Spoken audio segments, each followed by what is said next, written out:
I am Ibrahim Traoré, and today I'm pulling off your masks. Threatens to destroy my country, the State of Israel. The room was tense. You could feel it in the air, thick, unmoving. Ibrahim Traoré, the 36-year-old president of Burkina Faso, stood at the podium in his military uniform, staring directly into the camera. His face didn't flinch. His voice didn't shake. And every leader watching, whether in Washington, Tel Aviv, or Brussels, felt it like a storm coming over the horizon. "This is the last time I will say this," he began. Silence fell across the hall. No applause, no interruptions, not even the sound of shuffled paper. Behind him stood African flags torn by war, but held by pride. He looked straight into the lens, but everyone watching knew who he was speaking to. "Benjamin Netanyahu," he said clearly. "You have been warned before, but now I give you one final deadline." Across the world in Jerusalem, Netanyahu was watching. Surrounded by aides, his face was pale. He leaned forward slowly, as if trying to predict what came next. "You think Africa is weak," Traoré continued. "You think we are divided?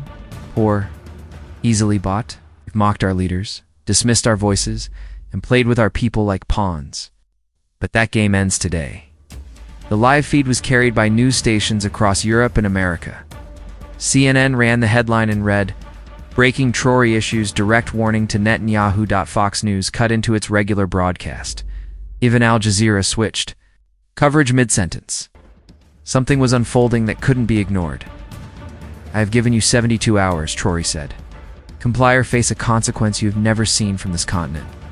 The room behind him was full of African delegates, but no one said a word. They weren't there to speak, were there to witness. Because this wasn't just a speech, it was a moment in history. Netanyahu's staff whispered frantically. One leaned in and said, "Do we respond now?" But Netanyahu didn't answer. He was staring at the screen, watching as Traoré stepped down from the podium. Without another word, the camera lingered. It showed Traoré walking past his generals' heads held high. He didn't look back. He didn't explain himself. He had done what no African leader had done in decades. He had drawn a line, and he dared the world to cross it. 3 hours later, the internet exploded. #final deadline started trending globally. In Nairobi, people took to the streets waving Burkina flags. In Lagos, crowds cheered in front of screens. In Bamako, mothers held up pictures of their sons lost to war. Nodding with tears in their eyes, Traoré had spoken for them all. But the question was, what exactly was the deadline about? Theories spread like wildfire. Some said it was connected to a secret arms deal Netanyahu had offered through back channels. Others claimed Israeli surveillance tech was deployed across West Africa without consent. And the most shocking leak of all, a supposed voice recording where Netanyahu was caught referring to Traoré as a dangerous child playing president. No one could verify the tape, but it didn't matter. Perception had already become truth. The next morning, Netanyahu held a press conference. He tried to act composed, but his words stumbled. "We take the concerns of President Traoré seriously," he said. "We are open to diplomatic engagement." But the damage was done. He looked shaken. Not just by Traoré's words, but by what followed. Because Traoré didn't just disappear after his speech, he flew announced to Ethiopia. There, standing with the African Union, he addressed a new crowd. "If our dignity is ignored, we will reclaim it ourselves." That same day, several African nations suspended informal security talks with Israeli envoys. Others began drafting economic agreements without consulting Western advisors. It was as if a door had been slammed shut and Traoré had thrown away. The key, but the final moment, came just 48 hours later. A private Israeli jet was denied landing in Ouagadougou airspace. The pilot requested emergency clearance. The answer from Traoré's administration?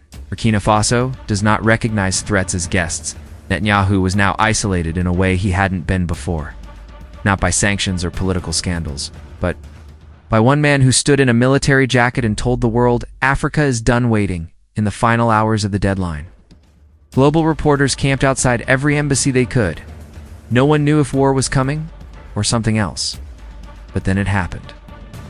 A short clip was released, 15 seconds. It showed Traoré sitting in a dark room. No script, no background. Looking directly into the camera. "We will respond, not with vengeance," he said, "but with something far more dangerous to men like Netanyahu: unity." The screen went black, and in that silence, every capital city heard the message loud and clear. Africa had found its voice, and this time wasn't asking for permission. It was giving a deadline. Now it's your turn. Where are you watching from? Drop your city or country in the comments and let the world know Africa is not alone.